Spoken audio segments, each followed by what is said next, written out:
बिस्मिल्लाहिर्रहमानिर्रहीम। मुस्तफ़ा जान रहमत पे लाखों सलाम। अस्सलाम वालेकुम। Welcome to my YouTube channel. आज हमने डिस्कस करना है फार्माकोग्नोसी का chapter number 6, enzymes. Enzymes basically क्या होते हैं कि हमारी बॉडी के अंदर मुख्तलिफ किस्म के केमिकल रिएक्शंस हो रहे होते हैं। तो उन केमिकल रिएक्शंस को कैटालाइज करने के लिए हमारी बॉडी के अंदर कुछ मॉलिक्यूल्स मौजूद होते हैं। कैटालाइज यानी उनको स्पीड अप करने के लिए कुछ मॉलिक्यूल्स मौजूद होते हैं, बायोलॉजिकल मॉलिक्यूल्स मौजूद होते हैं, उन्हें कहते हैं एंजाइम्स। यानी एंजाइम्स क्या होते हैं? बायोलॉजिकल मॉलिक्यूल्स होते हैं। बायोलॉजिकल मॉलिक्यूल्स यानी लिविंग बॉडी के अंदर पाए जाते हैं, लिविंग ऑर्गेनिजम्स के अंदर पाए जाते हैं। और ये करते क्या है? बॉडी के अंदर मुख्तलिफ जो केमिकल रिएक्शंस हो रही हैं, किसी मॉलिक्यूल की ब्रेक डाउन हो रही है या कोई नया मॉलिक्यूल बन रहा है, तो उन रिएक्शंस को क्या करवाते हैं? ये कैटालाइज करवाते हैं, या कह सकते हैं कि ये स्पीड अप करवाते हैं। आफ्टर कैटालाइजिंग एंजाइम्स जो है एंड पे फ्री हो जाते हैं, और वो फिर आगे मजीद नए रिएक्शन को कैटालाइज करवाने के लिए फ्री होते हैं। एंजाइम्स जो होते हैं ये प्रोटीन इन नेचर होते हैं, और ये लिविंग सेल के अंदर सिंथेसाइज होते हैं, इसलिए हम इन्हें बायोलॉजिकल मॉलिक्यूल कहते हैं। अब जो एंजाइम होते हैं ये स्पेसिफिक होते हैं अपनी नेचर के हिसाब से, यानी कि हर रिएक्शन के लिए, हर मॉलिक्यूल के लिए कोई स्पेसिफिक एंजाइम मौजूद होता है।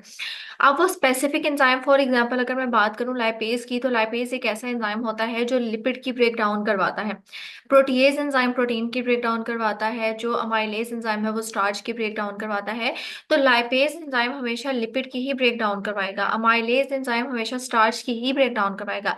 ऐसा नहीं है कि लाइपेज एंजाइम जो है वो उठ के प्रोटीन की ब्रेक डाउन करवाना स्टार्ट कर दे, या जो प्रोटीएज एंजाइम है वो स्टार्च की ब्रेक डाउन करवाना स्टार्ट कर दे। नो, एंजाइम्स जो है वो अपने रिएक्शन के लिए स्पेसिफिक होते हैं, अपने मॉलिक्यूल्स के लिए, अपने सबस्ट्रेट के लिए स्पेसिफिक इन नेचर होते हैं। बायोलॉजिकल कैटालिस्ट भी हम इन्हें कह सकते हैं। कैटालिस्ट क्या होते हैं? ऐसे केमिकल सब्सटेंस जो किसी रिएक्शन को स्पीड अप कर देते हैं और एट द एंड फ्री हो जाते हैं, ताकि अब वो नए केमिकल रिएक्शन को स्पीड अप कर सकें। तो एंजाइम्स बेसिकली क्या है? बायोलॉजिकल मॉलिक्यूल है जो किसी केमिकल रिएक्शंस को क्या करते हैं? प्रोसीड करवाते हैं, उनको स्पीड अप करते हैं, उन्हें फास्ट करते हैं, उन्हें कैटालाइज करते हैं। अच्छा, एंजाइम के अंदर अब प्रोटीन पार्ट भी मौजूद होता है और नॉन प्रोटीन पार्ट भी मौजूद होता है। एंजाइम का वो वाला हिस्सा जो प्रोटीन इन नेचर है, जो प्रोटीन पार्ट है, उसे हम एपो एंजाइम कहते हैं। इसके अलावा एंजाइम के नॉन प्रोटीन पार्ट भी होते हैं। नॉन प्रोटीन पार्ट दो तरह का होता है, एक होता है ऑर्गेनिक और एक होता है इनऑर्गेनिक। जो ऑर्गेनिक नॉन प्रोटीन पार्ट होता है एंजाइम का, उसे को एंजाइम कहते हैं, और जो इनऑर्गेनिक नॉन प्रोटीन पार्ट होता है एंजाइम का, उसे कोफैक्टर कहते हैं।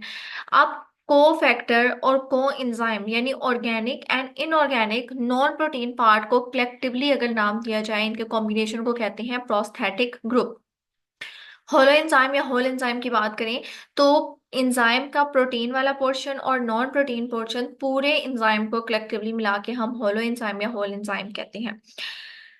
हाँ, एक्टिवेटर क्या होते हैं? एक्टिवेटर ऐसे सब्सटेंस होते हैं, अगर वो एंजाइम के साथ बाइंड हो जाए, तो पहले तो एंजाइम की एक्टिविटी हो रही थी, वो किसी केमिकल रिएक्शन को स्पीड अप कर रहा था, लेकिन अगर एक बार एक्टिवेटर आके एंजाइम के साथ बाइंड हो जाते हैं, तो एक्टिवेटर क्या करते हैं? एंजाइम की एक्टिविटी को मजीद इंक्रीज करवा देते हैं। कैटलिस्ट, जैसे मैंने पहले भी बताया, कि ऐसे सब्सटेंस होते हैं जो किसी रिएक्शन के रेट को, किसी रिएक्शन की स्पीड को, रफ्तार को बढ़ा देते हैं, लेकिन खुद उसमें हिस्सा नहीं लेते। ये रिएक्शन को स्पीड अप करवाने के बाद एट द एंड फ्री हो जाते हैं, फिर ये नए रिएक्शन को कैटालाइज करवाने के लिए तैयार होते हैं। अच्छा, सबस्ट्रेट ऐसा सब्सटेंस होता है जिसके ऊपर एंजाइम ने एक्ट करना होता है और उसे प्रोडक्ट में कन्वर्ट करना होता है। जैसे अगर मैं सिंपल सी मिसाल लूँ, तो हमने पहले बात की कि लाइपेज एंजाइम जो है वो लिपिड की ब्रेक डाउन के लिए इस्तेमाल होता है। यानी यहाँ पे लाइपेज एंजाइम किसके ऊपर एक्ट करेगा? लिपिड के ऊपर एक्ट करेगा। तो लिपिड बेसिकली क्या होगा? सबस्ट्रेट होगा जिसके ऊपर क्या किया था? एंजाइम ने एक्ट किया था। तो हर वो सब्सटेंस जिसके ऊपर एंजाइम एक्ट करता है, जिसके साथ जाके जिसको कैटालाइज करवाता है, जिसको स्पीड अप करवाता है, उसे सबस्ट्रेट कहा जाता है। अच्छा, एक और बात, कि एंजाइम्स जो हैं उन ऐसा नहीं है कि पूरे का पूरा एंजाइम ही किसी रिएक्शन को कैटालाइज करवाने में इन्वॉल्व हो जाए, बल्कि एंजाइम के ऊपर एक स्पेसिफिक साइट मौजूद होती है, एक स्पेसिफिक पोर्शन मौजूद होता है जिसे हम कहते हैं एक्टिव साइट।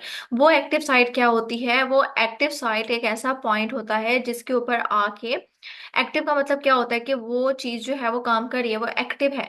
तो एक्टिव साइट एंजाइम की ऐसी साइट होती है, ऐसी जगह होती है जहां पे आके सबस्ट्रेट ने अटैच होना होता है और फिर उस सबस्ट्रेट के ऊपर एंजाइम क्या करता है, एक्शन परफॉर्म करता है। अच्छा, जरूरी नहीं कि जो एंजाइम है वो सिर्फ किसी मॉलिक्यूल की ब्रेक डाउन के लिए ही इस्तेमाल हो। एंजाइम दो तरह से काम करता है, या तो किसी मॉलिक्यूल की ब्रेक डाउन करवाता है, या दो मॉलिक्यूल्स को आपस में मिला के एक नया मॉलिक्यूल बनाता है, उनके अंदर केमिकल बॉन्ड फॉर्मेशन करवाता है। तो ये था एंजाइम। अब बात करते हैं एंजाइम्स की प्रॉपर्टीज की, एंजाइम की कौन कौन सी खसूसियात होती हैं। सबसे पहली प्रॉपर्टी तो इसकी आ जाती है कैटालिटिक प्रॉपर्टी। और कैटालिस्ट मैंने पहले बताया कि ऐसे केमिकल सब्सटेंस होते हैं जो किसी रिएक्शन की स्पीड को मजीद तेज कर देती हैं, लेकिन उसमें खुद पार्टिसिपेट नहीं करते। तो बेसिकली एंजाइम भी क्या होते हैं, ये बायोलॉजिकल कैटालिस्ट होते हैं। बायोलॉजिकल कैटालिस्ट मैं बार बार क्यों कह रही हूँ, क्योंकि ये लिविंग बॉडी के अंदर लिविंग सेल से प्रोड्यूस होते हैं, इसलिए हम इनको बायोलॉजिकल कैटालिस्ट कहते हैं। तो जो एंजाइम्स होते हैं वो लार्ज अमाउंट ऑफ सब्सटेंस को कैटालाइज करवा सकते हैं। दूसरी बात, दूसरी जो प्रॉपर्टी होती है एंजाइम की, वो सॉलिबिलिटी होती है। एंजाइम पानी में सॉलेबल होते हैं और डाइल्यूट अल्कोहल में सॉलेबल होते हैं, हल होते हैं। स्पेसिफिसिटी की बात करें तो एंजाइम अपने रिएक्शन के लिए, अपने सबस्ट्रेट के लिए स्पेसिफिक होते हैं। एक सबस्ट्रेट के लिए कोई स्पेसिफिक ही सबस्ट्रेट होगा, ऐसा नहीं है, एंजाइम होगा, ऐसा नहीं है कि एक एंजाइम है वो दो तरह के सबस्ट्रेट को जो है वो कैटालाइज करवा रहा है। ऐसा नहीं है कि लाइपेज एंजाइम प्रोटीन और लिपिड दोनों को कैटालाइज करवा रहा है, नो। लाइपेज एंजाइम सिर्फ लिपिड को ही कैटालाइज करवाएगा, प्रोटीएज एंजाइम सिर्फ प्रोटीन को ही कैटालाइज करवाएगा। हमारी बॉडी के मुख्तलिफ ऑर्गन्स में मुख्तलिफ किस्म के एंजाइम्स मौजूद होते हैं और वो स्पेसिफिक इन नेचर होते हैं, वो हर रिएक्शन के लिए स्पेसिफिक होते हैं। किसी स्पेसिफिक एंजाइम ने किसी स्पेसिफिक रिएक्शन को ही कैटालाइज करवाना है, किसी स्पेसिफिक सबस्ट्रेट की ही ब्रेक डाउन करवानी है, या किसी स्पेसिफिक सबस्ट्रेट के दरमियान में ही बॉन्ड बनाना है। ऐसा नहीं है कि एक एंजाइम तमाम रिएक्शंस के लिए इस्तेमाल हो, no, enzymes are specific in their nature. Next बात करें तो प्रोटीन, वही बात हमने सबसे पहले बात की कि एंजाइम्स प्रोटीन इन नेचर होते हैं, सिवाय राइबोजाइम के। राइबोजाइम्स आरएनए इन नेचर होता है, ये प्रोटीन इन नेचर नहीं होता। बाकी जितने भी एंजाइम्स होते हैं वो प्रोटीन इन नेचर होते हैं। हाँ, इसमें नॉन प्रोटीन पार्ट भी पाया जाता है, लेकिन एंजाइम मोस्टली जो है वो प्रोटीन इन नेचर होते हैं। पीएच की बात करें तो एंजाइम की जो एक्टिविटी होती है उसके ऊपर पीएच बहुत इफेक्ट करती है। अब कैसे इफेक्ट करती है, वो एंजाइम्स जो बेसिक होते हैं, बेसिक इन नेचर होते हैं, बेसिक पीएच पे काम करते हैं, वो एसिडिक पीएच पे काम नहीं कर सकेंगे। एसिडिक पीएच कितनी होती है, 1 से लेके और 7 तक, या कह लें 1 से लेके 6.9 तक, क्योंकि 7 तो एक न्यूट्रल पीएच होती है। और बेसिक पीएच क्या होती है, 7 से ऑनवर्ड 14 तक जो पीएच होती है वो होती है बेसिक। तो वो एंजाइम जो अल्कलाइन पीएच पे काम करते हैं वो कभी भी एसिडिक पीएच पे काम नहीं कर सकते।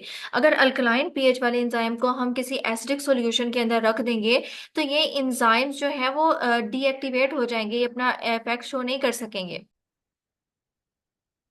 फॉर एग्जाम्पल जो ट्रिप्सिन है, ये हमारी स्मॉल इंटेस्टाइन में रिलीज होता है और ये प्रोटीन की ब्रेक डाउन के लिए, प्रोटीन की डाइजेशन के लिए इस्तेमाल होता है। तो बेसिक पीएच के ऊपर ये काम करता है, लेकिन एसिडिक पीएच के ऊपर ये ट्रिप्सिन जो होता है ये डिस्ट्रॉय हो जाता है। तो बेसिकली वो एंजाइम जो अल्कलाइन पीएच के ऊपर एक्ट करते हैं, यानी 7 पॉइंट समथिंग टू 14 पीएच पे जो काम करते हैं, अगर हम उन्हें एसिडिक पीएच पे लेके आएंगे, ऐसे केमिकल रिएक्शंस पे रखेंगे जो एसिडिक in नेचर हो, तो ये एंजाइम क्या हो जाते हैं, डिस्ट्रॉय हो जाते हैं।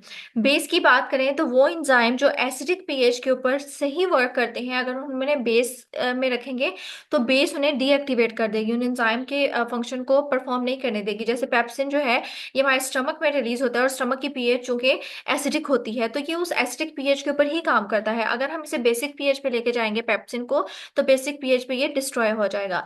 तो पीएच बहुत इफेक्ट करती है हमारे एंजाइम की एक्टिविटी के ऊपर। ऐसे एंजाइम्स जो बेसिक पीएच पे काम करते हैं वो एसिडिक पीएच पे डिस्ट्रॉय हो जाते हैं, और ऐसे एंजाइम जो एसिडिक पीएच पे काम करते हैं वो बेसिक पीएच पे जो है वो डिस्ट्रॉय हो जाते हैं। नेक्स्ट, टेम्परेचर की बात करें तो टेम्परेचर भी एंजाइम की एक्टिविटी के लिए बहुत इंपॉर्टेंट होता है।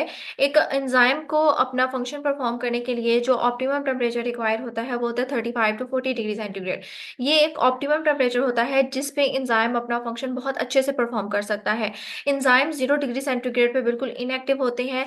जैसे जैसे हम उन्हें टेम्परेचर देते जाते हैं 10 to 20 डिग्री सेंटीग्रेड तक, वो थोड़े से एक्टिव होते हैं, लिटिल एक्टिव होते हैं।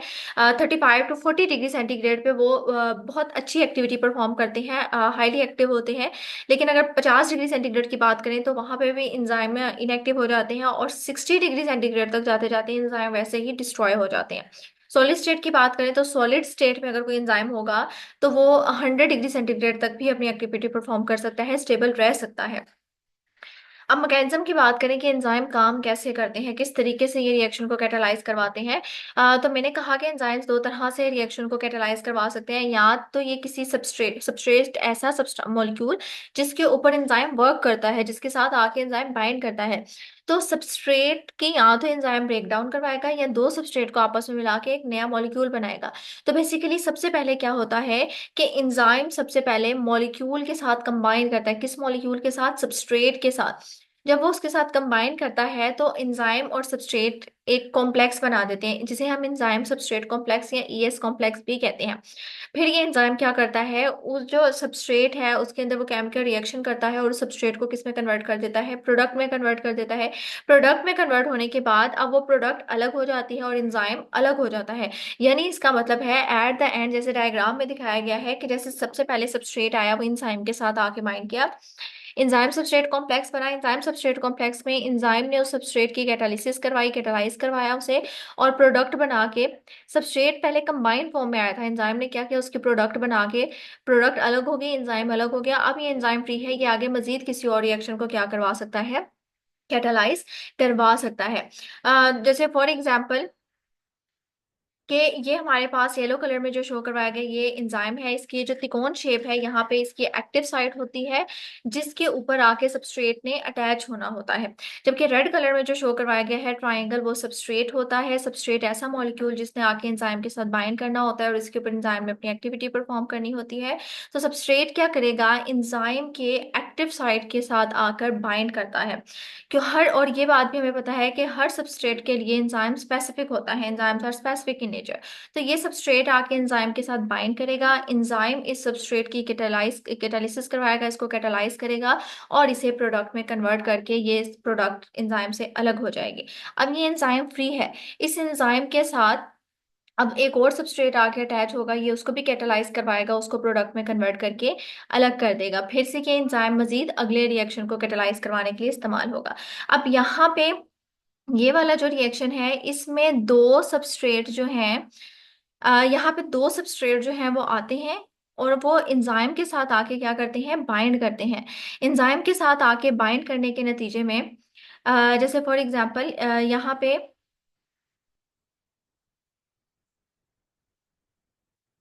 यहाँ पे दो सबस्ट्रेट आए, एंजाइम के साथ बाइंड किया, एंजाइम ने उनको कैटालाइज करवाया और उनके दरमियान में बॉन्ड फॉर्मेशन करवा के उन्हें प्रोडक्ट में कन्वर्ट कर दिया, और वो प्रोडक्ट फिर एंजाइम से अलग हो जाएगी।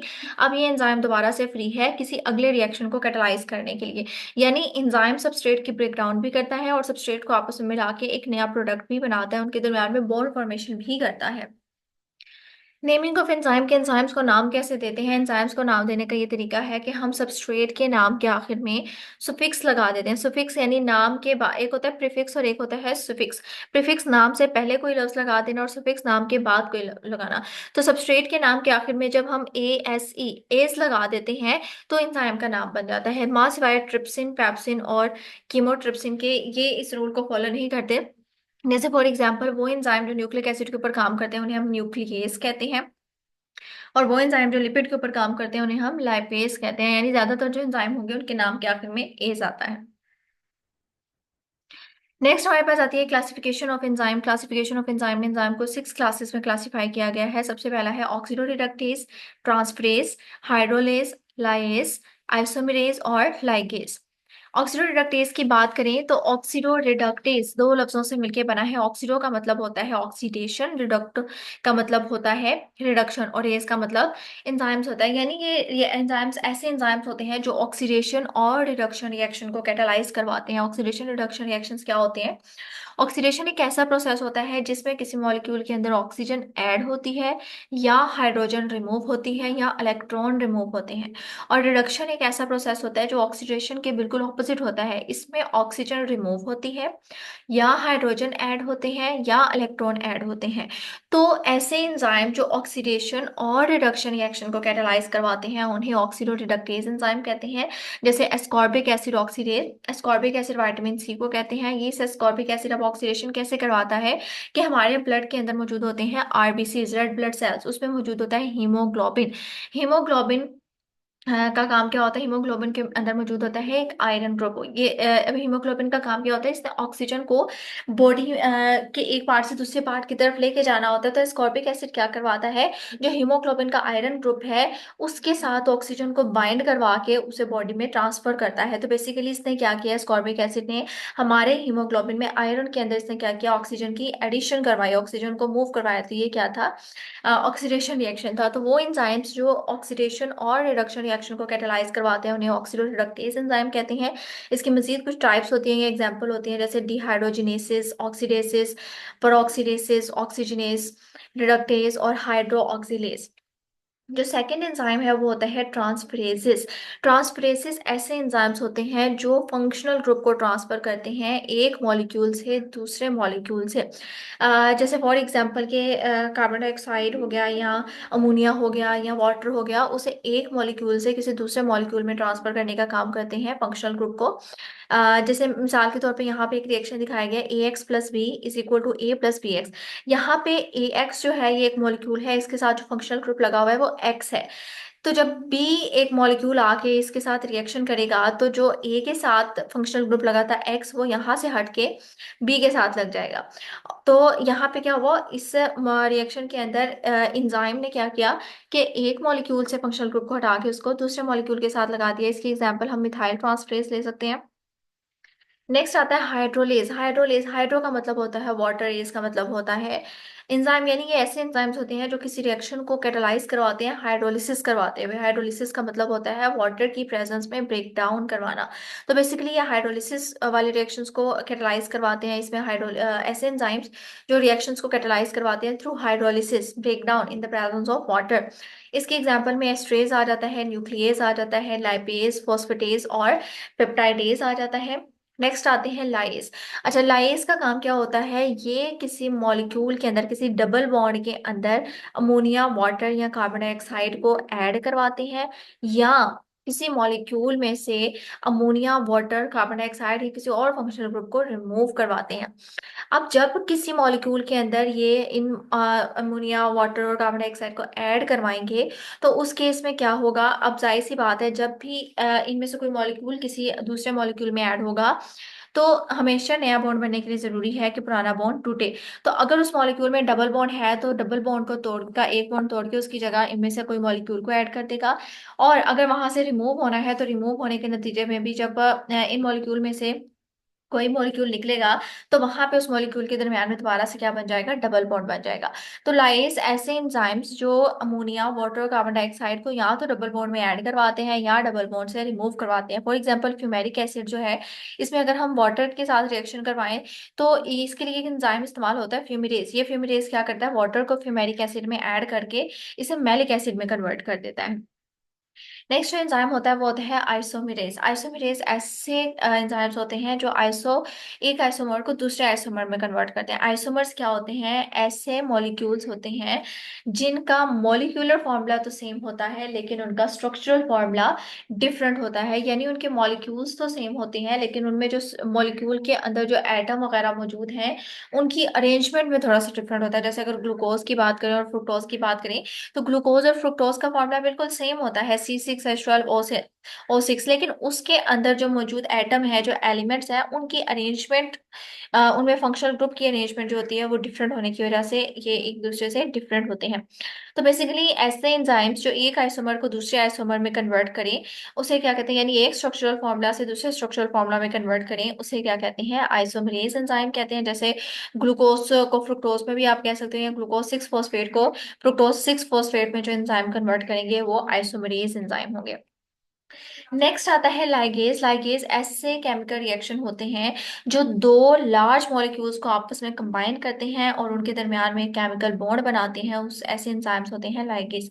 अच्छा, हमने जैसे पहले भी वो एनिमेशन में देखा कि एंजाइम सिर्फ ब्रेक डाउन ही नहीं करे, वो दो मॉलिक्यूल्स को आपस में मिलाते भी हैं, उनके दरमियान में केमिकल बॉन्ड फॉर्मेशन भी करवाते हैं। तो लाइगेज एंजाइम एक ऐसा एंजाइम होता है जो दो लार्ज एंजाइम्स को आपस में मिला के उनके दरमियान में केमिकल बॉन्ड बनाता है, और ये एंजाइम्स ऐसे रिएक्शन को कैटालाइज करवाते हैं। जैसे for example DNA ligase. DNA ligase क्या होता है? डीएनए एक डबल हेलिकल स्ट्रक्चर होता है, इसमें दो स्ट्रैंड्स मौजूद होते हैं। तो डीएनए के जो दो फ्रेगमेंट्स होते हैं उनके दरमियान में जो फॉस्फोडाइस्टर बॉन्ड बनता है, वो बनाने में किरदार किसका होता है? लाइगेज का होता है। तो ये था आज का लेक्चर। उम्मीद है आपको समझ आ गई होगी। अगर आपको किसी बात की समझ नहीं आती तो आप कमेंट बॉक्स में पूछ सकते हैं। अल्लाह हाफिज।